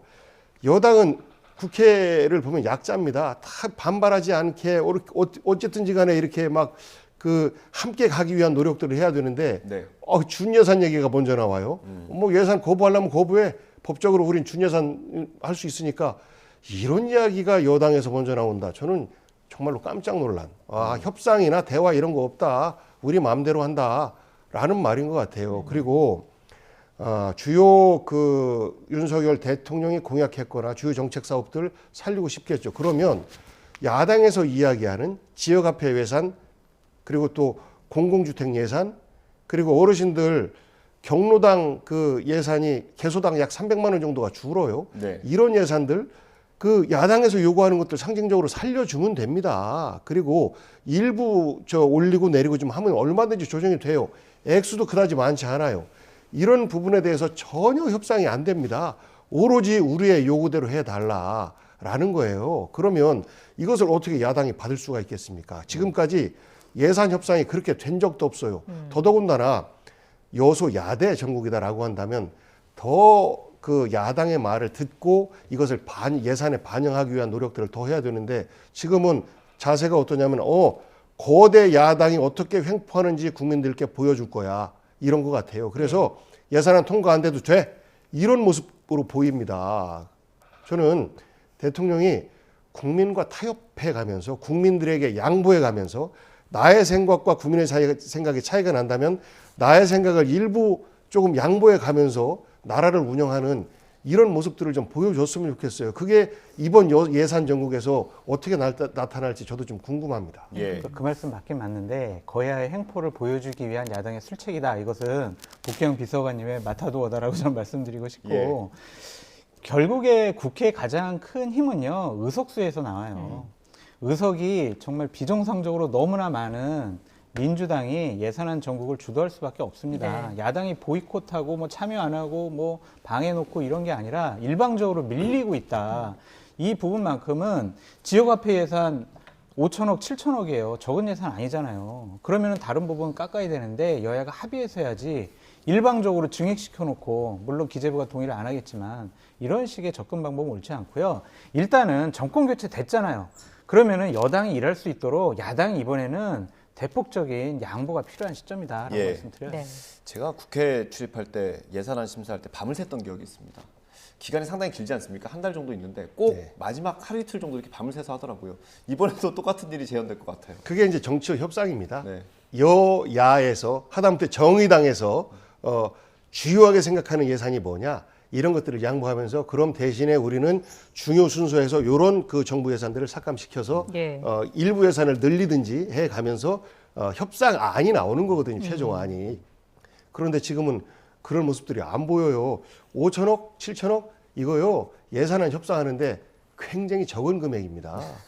공공주택 그 부분 한 5억 그다음에 지역화폐 한 2조 5조, 2조 뭐 이 정도 될 텐데 그 내에서의 협상들이 있는 거거든요. 야당이라고 해서 우리 주장 100% 다 반영시킬 게 이렇게 하겠습니까? 그러면 서로의 양보가 필요한 건데 그걸 안 해요, 지금. 못 본 모습이에요. 여당에서 예산 협상이 안 나오는 것은. 민주당이 양보 좀 해주세요. 비서관님이 그 작은 규모라고 말씀하신 건 전체 우리나라 예산 600조 가운데 조금 작은 파이다라고 말씀해 주신 것 같고요. 네. 주제를 좀 바꿔서요. 국민의힘 얘기로 넘어가 보겠습니다. 차기 전당대회 관련해서 얘기가 좀 수면 위로 슬슬 올라오고 있는 모습인데 특히 시기와 관련해서 관심이 높습니다. 애초에는 뭐 한 4월 이후 그때가 뭐 얘기가 됐던 것 같은데 2말 3초 이야기가 나왔어요. 그냥 대통령실의 분위기를 보면 그렇게 늦게 할 필요가 있겠어? 그냥 빨리 해. 2월, 3월 그때 하는 게 좋겠어. 라고 하는 분위기가 그 22일 날 윤핵관들을 만나기 전에도 솔솔 흘러나오고 있었어요.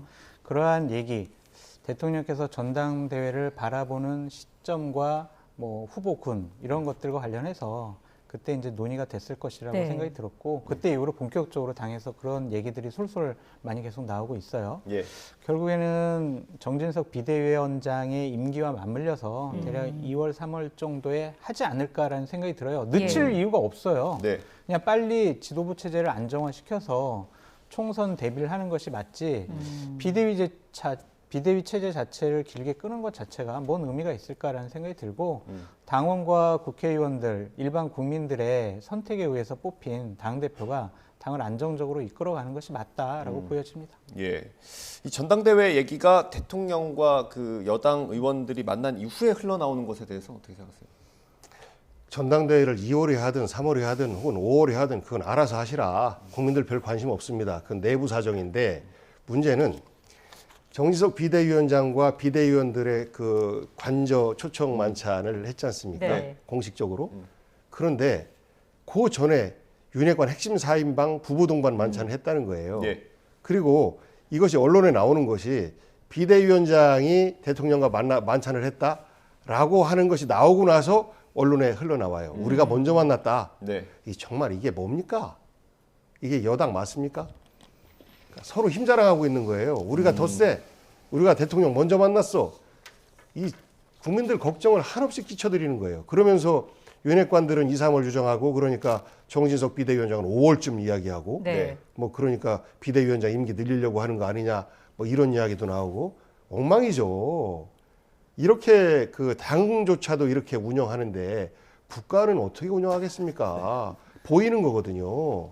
그리고 대통령께서 뭐 그 전에도 거짓말 많이 하셨잖아요. 저 이준석 뭐 저 전 대표 관련해서 얘기 나오면 저 관심 없습니다. 거기에 신경 쓸 겨를이 없습니다. 예. 그래놓고 보면 일일이 다 관여하는 거예요. 대통령 제가 없이는 전당대회 일정조차도 결정하지 못하는 것이 지금 국민의힘의 모습이다라는 것을 보여주고 있습니다. 그래서 몇 월 달로 하든지 그건 아무 상관이 없어요.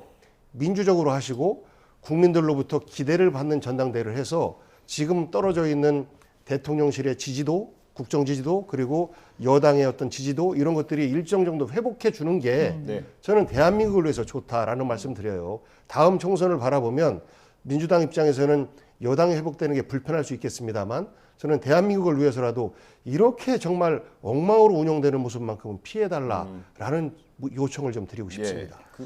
기본적으로 대통령께서는 당무에 관심 뚝 하시고요. 민생 경제에 올인하셨으면 좋겠다라는 게 저의 생각도 네. 마찬가지입니다. 그러니까 지난번 박근혜 정권 때 그때가 망하기 시작한 게 언제냐면요. 2014년도에 전당대회가 있었어요. 그때 친박하고 비박하고 되게 세게 붙었거든요. 네. 대통령과 대통령실에서는 친박 후보를 밀기 시작을 했고요. 마음에 안 드는 원내대표 갈아치우려고 했고요. 2016년 공천 때는 대통령이 직접 공천관리위원장을 찍어서 내려보냈어요. 네. 그걸 친박 지도부가 통과를 시켜버렸고 네. 그래서 당이 일사불란하게 대통령의 눈치 보는 당이 됐고요. 대통령에게 충성만 하는 당, 민생과 국민의 민심을 살피지 않는 당, 그냥 일방통행식 당이 됐거든요. 대통령께서는 의견은 개진하실 수가 있어요. 예. 그래 전당대회 뭐 좀 연초에 하는 게 좋지 않을까? 근데 그 다음번 얘기가 더 중요해요. 그런 것들은 지도부에서 알아서 하세요. 이런 게 맞지. 자, 전당대회 시기요. 그리고 전당대회에서 뽑힐 당대표요. 이거 누구 돼야 돼요. 누구는 안 돼요.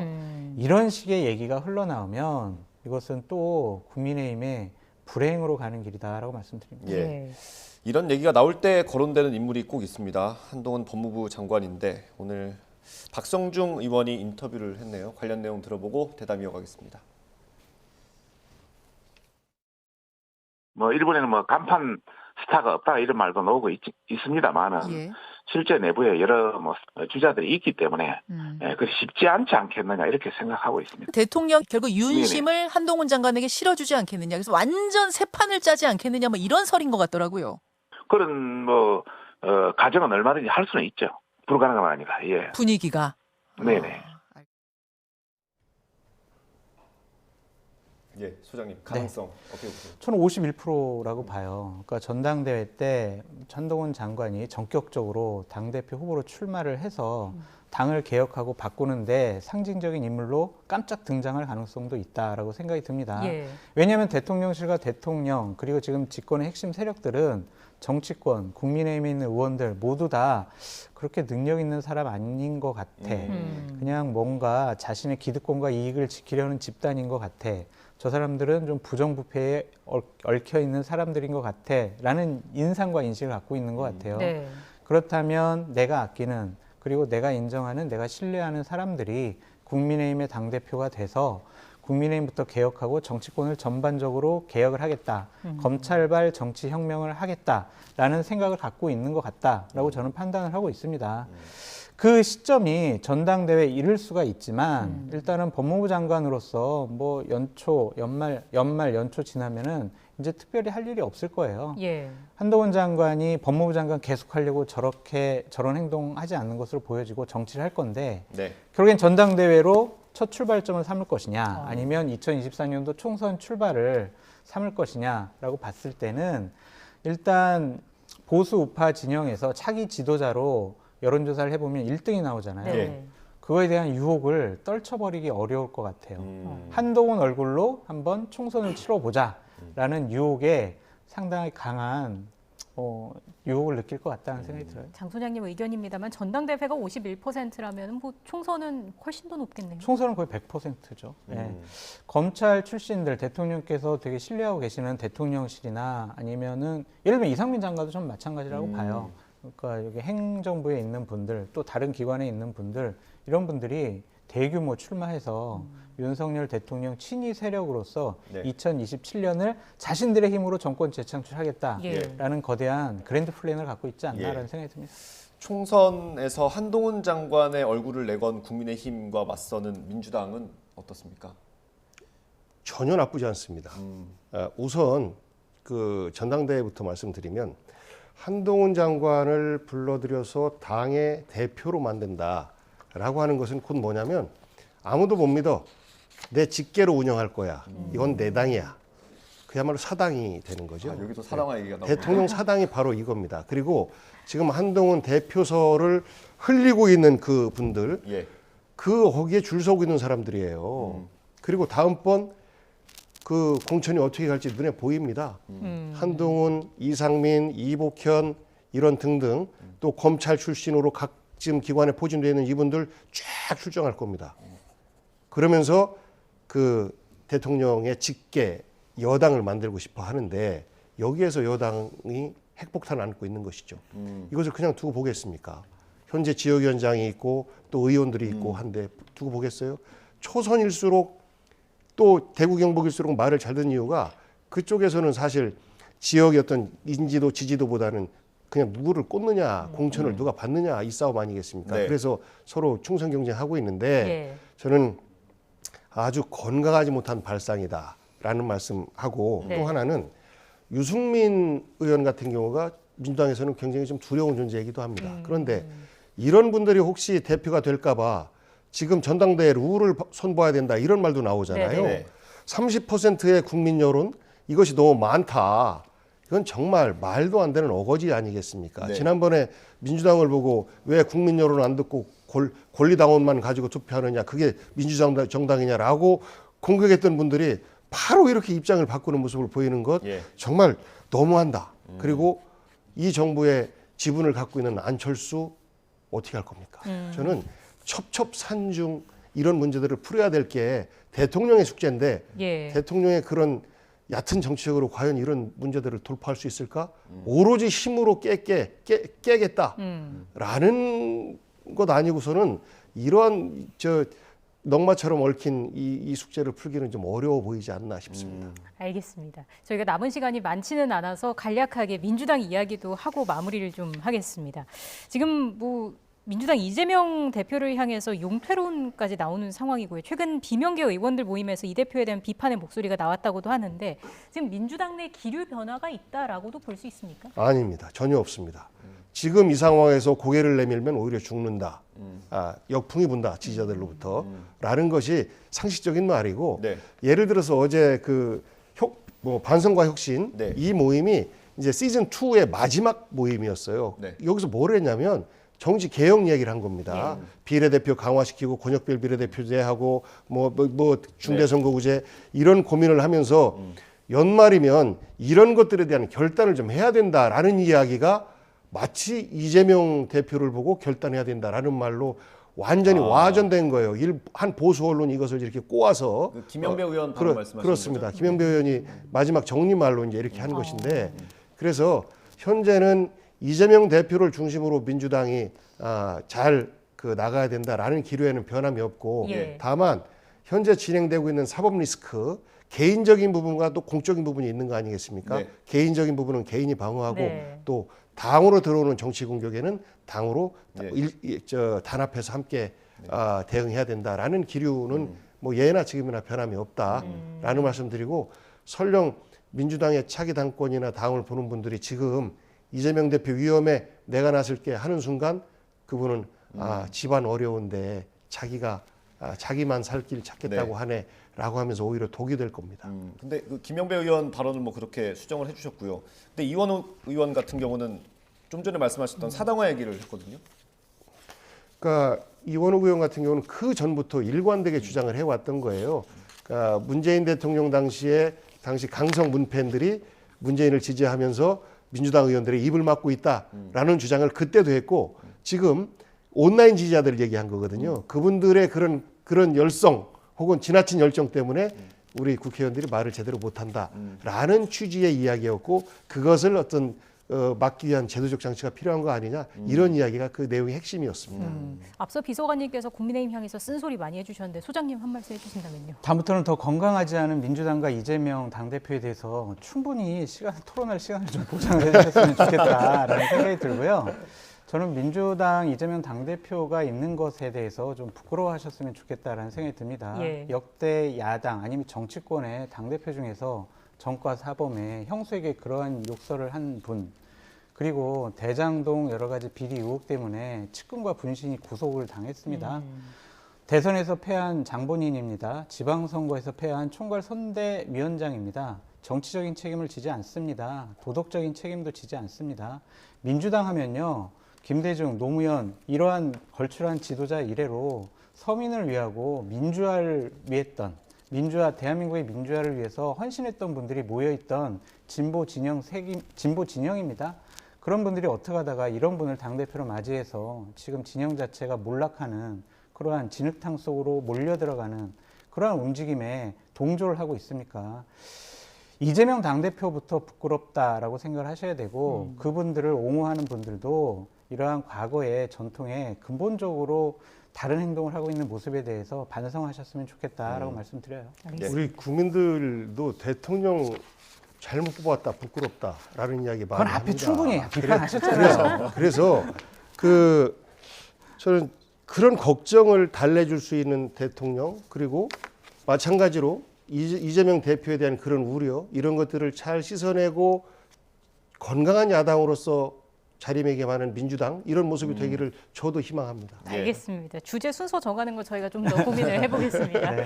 지금까지 장성철 공론센터 소장 그리고 복기왕 전 청와대 정무비서관과 함께했습니다. 고맙습니다. 감사합니다.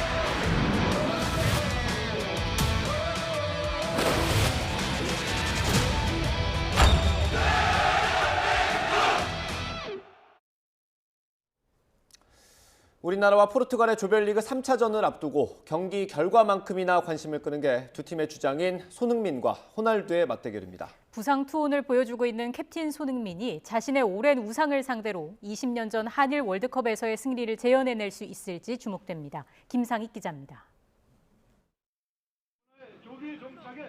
10년 전 춘천 공지천에서 아버지와 빅클럽 꿈을 키우던 10대 시절부터 손흥민의 롤모델은 한결같이 호날두였습니다. 호날두 선수, 포르투갈의 테크닉적인 면에서랑 정말 이 문전에서의 정말 위협적인 플레이를 하는 게 제 인상에 정말 가득 나와서 제가 그 선수를 진짜 미치도록 좋아하거든요. 진짜 방에다 이렇게 사진까지 걸어놓을 정도로. 월드 클래스로 성장한 손흥민이 월드컵 16강 길목에서 그 우상과 맞대결을 펼칩니다. 12년 만에 16강 진출을 노리는 우리도 반드시 1승이 필요하지만 포르투갈 역시 브라질을 피하기 위해선 조 1위를 해야만 합니다. 실제로 포르투갈은 우루과이전이 끝난 지 불과 12시간 만에 훈련을 재개하면서 한국전 준비에 돌입했습니다. 산투스 감독도 한국전 선수 구성이 앞선 두 경기와 크게 다르지 않을 것이라고 말해 조 1위를 위한 총력전을 예고했습니다.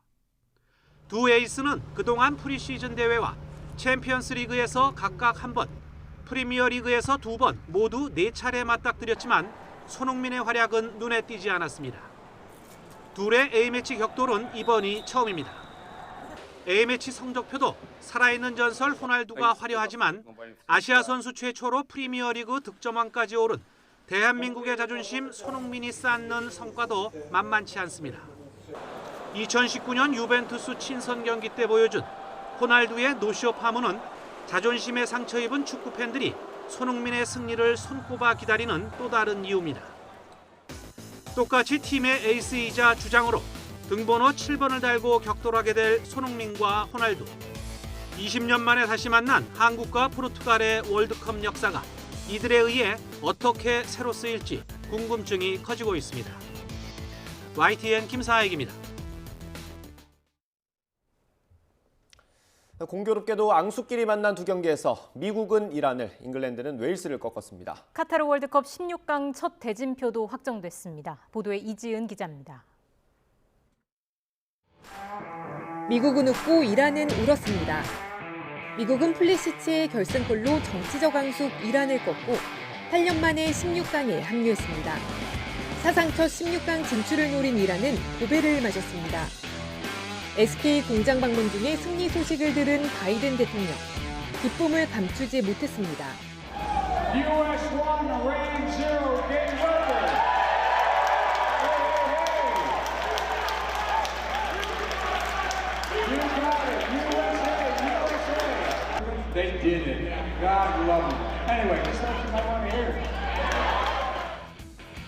월드컵 최초로 잉글랜드와 웨일스가 만난 영국 더비. 레시포드의 멀티골을 앞세운 잉글랜드의 완승으로 끝났습니다. 64년 만에 돌아온 웨일스의 월드컵은 1무 2패로 끝났고 게러스 베일은 후반을 벤치에서 지켜봤습니다. 네덜란드에 진 카타르는 개최국 최초로 3전 전패 탈락했습니다. تعويض ولكن الجاي يحسن ان شاء الله عندنا بطولات قادمه باذن الله والمنتخب ما قصر يعني سوى اللي عليه وان شاء الله الحمد لله الجماهير ما قصرت وصلت وشجعوا. 쿨리발리가 결승골을 넣은 세네갈은 에콰도르를 꺾고 16강 티켓을 거머쥐었습니다. 네덜란드는 미국과 잉글랜드는 세네갈과 16강에서 만납니다. YTN 이지은입니다.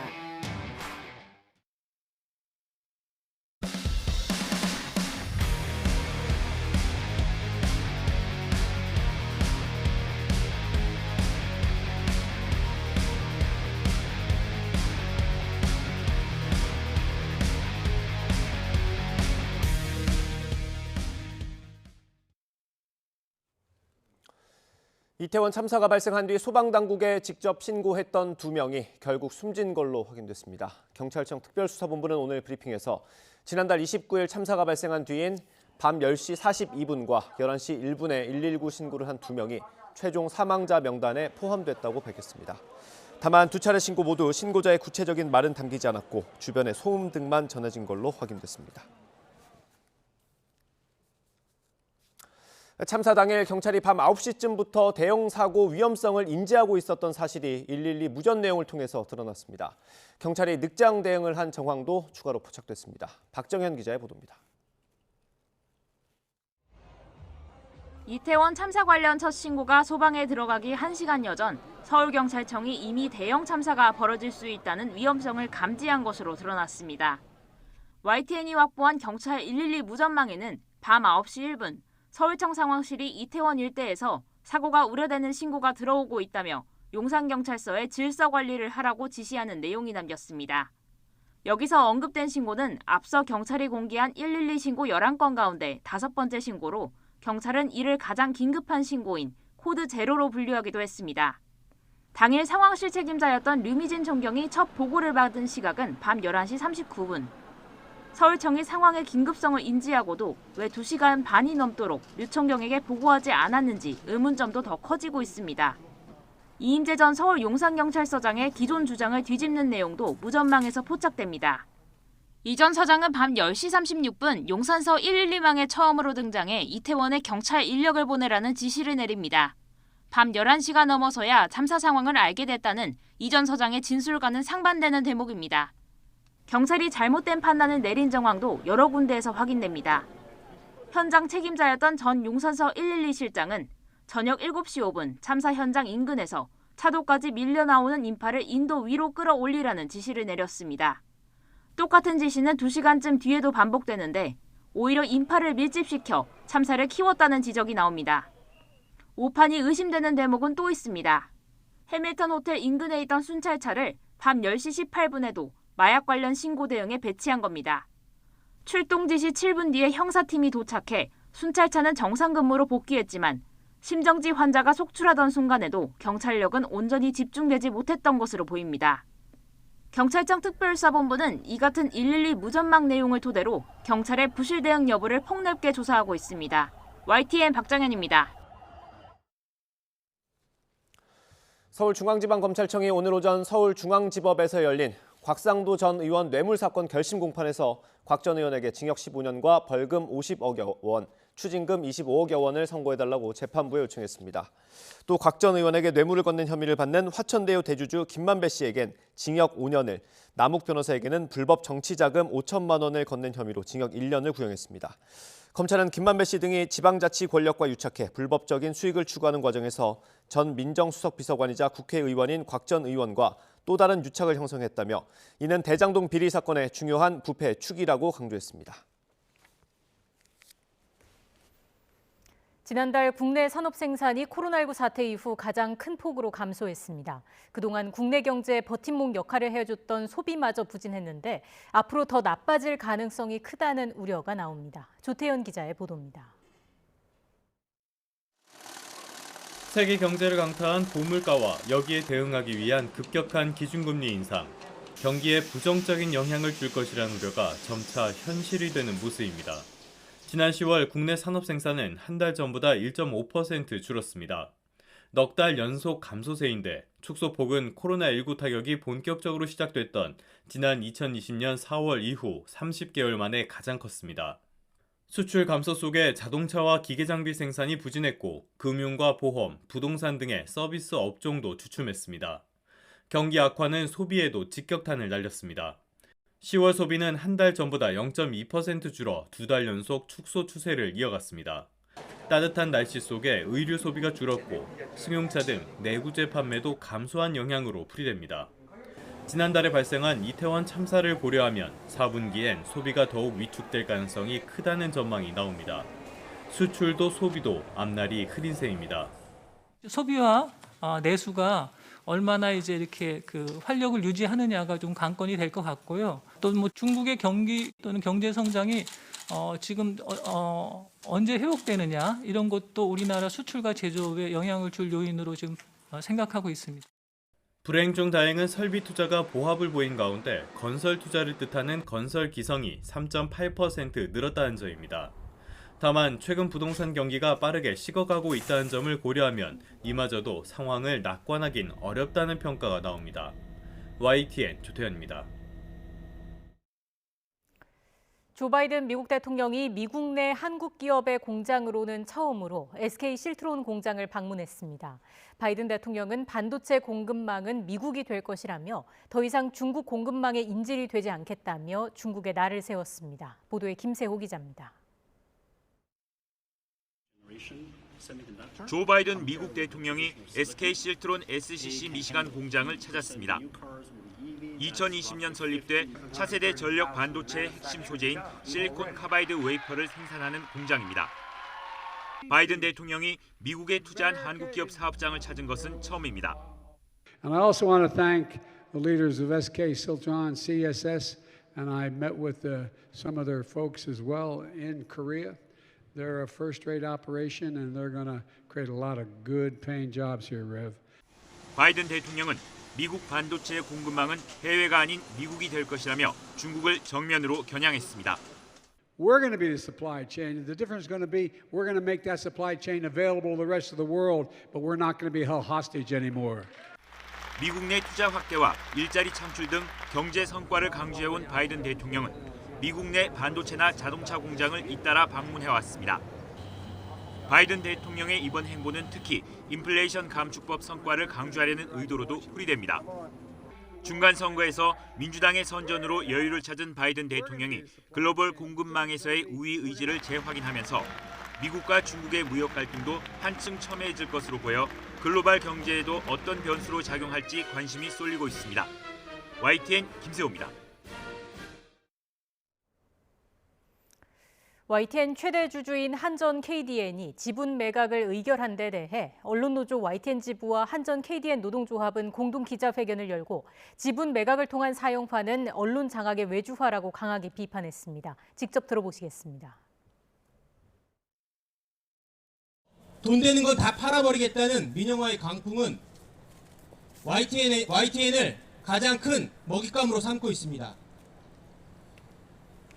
전국 언론노조 YTN 지부는 이 같은 시도를 언론 장악의 외주화라고 규정합니다. 자기들이 마음대로 보도를 주무를 수 없으니까 자본에 도급을 줘서 언론을 장악하겠다는 겁니다. 이 퇴행적인 신자유주의를 막을 방법이 이젠 국회밖에 없습니다. 국민 여러분, 언론도 공공재입니다. 사실을 바탕으로 좌우에 치우치지 않고 올바른 소식을 국민께 알려드리고 국민 여러분이 올바른 판단을 할 수 있도록 해야 하기 때문입니다. 지금 대한민국 사회에 필요한 것이 한준 재벌의 거대한 스피커입니까? 아니면 노동자, 서민의 절규와 생계를 낱낱이 드러내는 목소리입니까? 중국 당국이 우르무치 화재 사고로 촉발된 시위를 차단하는 한편 시위 참가자에 대한 대대적 검거에 나섰다고 미 월스트리트저널 등이 보도했습니다. 보도에 따르면 중국 공안 당국은 현장 사진과 영상, 텔레그램 등 앱과 소셜미디어, 휴대전화 추적 등을 통해 시위 참가자 체포에 나섰습니다. 이 때문에 익명의 베이징 시위 참가자는 필사적으로 채팅 기록을 삭제하고 있다고 말했다고 로이터 통신은 전했습니다. 네, 다음 소식입니다. 국방부 유해발굴감식단은 지난 7월에 백마고지에서 발굴한 유해의 신원을 고 김용일 2등 중사로 확인했다고 밝혔습니다. 김 2등 중사의 유해는 지난 21일 신원 확인 소식이 전해진 고 평귀만 하사와 같은 참호에서 70년 동안 함께 있다가 발굴됐습니다. 발굴 당시 두 군인의 유해는 나란히 붙어 있었고 주변에서 M1 소총 등 유품 91점이 나왔습니다. 유해 사이에서 김 2등 중사의 인식표가 발견돼 신원을 특정하고 친손자 유전자와의 비교로 가족관계를 확인했습니다. 김 2등 중사와 편 하사는 국군 구사단 30년대 소속으로 지난 1952년 10월 6일부터 15일까지 치러진 백마고지 전투에서 전사했습니다. 한낮에도 영하권의 강추위가 기승을 부리고 있습니다. 맑은 하늘에 햇살이 내리쬐고는 있지만 칼바람이 불면서 몸이 절로 움츠러들고요. 잠시만 밖에 서 있어도 귀가 얼얼할 정도로 공기가 무척 차갑습니다. 현재 서울 기온은 영하 4.2도로 어제 같은 시각보다 12도가량 낮습니다. 체감 온도는 영하 11도 선까지 떨어져 있고요. 특히 12월의 첫날인 내일은 서울 아침 기온이 영하 9도까지 뚝 떨어지면서 추위가 절정에 달할 것으로 보입니다. 갑작스러운 추위에 건강 잃지 않도록 보온에 각별히 신경 써주시기 바랍니다. 현재 대부분 지역에 한파특보가 이어지고 있는 건데 낮 동안에도 영하권 추위가 이어지고 있습니다. 오늘 서울 낮 기온은 영하 3도, 대관령 영하 5도까지 오른 데 그치겠고요. 대전 0도, 광주 1도 등 대부분 5도를 밑돌며 어제보다 10에서 15도나 낮겠습니다. 강추위 속 서해상에서 발달한 눈구름이 유입되며 현재 호남 서해안을 중심으로 약한 눈이 내리고 있습니다. 내일까지 전북 서부와 제주 산간 많은 곳에 7cm 이상의 눈이 오면서 대설특보가 내려질 가능성이 있습니다. 그 밖에 서해안으로도 1에서 5cm의 눈이 예상되는데요. 미끄럼 사고와 낙상 사고가 발생하지 않도록 주의해 주시기 바랍니다. 내일 이번 추위가 절정에 달한 뒤 기온은 다소 오르겠지만 주말과 휴일에도 예년 기온을 밑도는 영하권 추위가 계속되겠습니다. 길어지는 추위에 건강관리 잘 해주시기 바랍니다. 눈이 내리는 서해안과 달리 동해안 지역은 대기가 무척 건조합니다. 강원 영동에 이어서 서울 등 수도권과 영남 해안에는 건조주의보가 확대됐는데요. 바람이 강하게 불기 때문에 대형 화재가 발생할 위험이 큽니다. 화재 예방에 각별히 유의해 주시기 바랍니다. 지금까지 YTN 홍나진입니다. 이상으로 뉴스앤이슈 마치겠습니다. 잠시 뒤에 더 뉴스가 방송됩니다. 시청해주신 여러분 고맙습니다.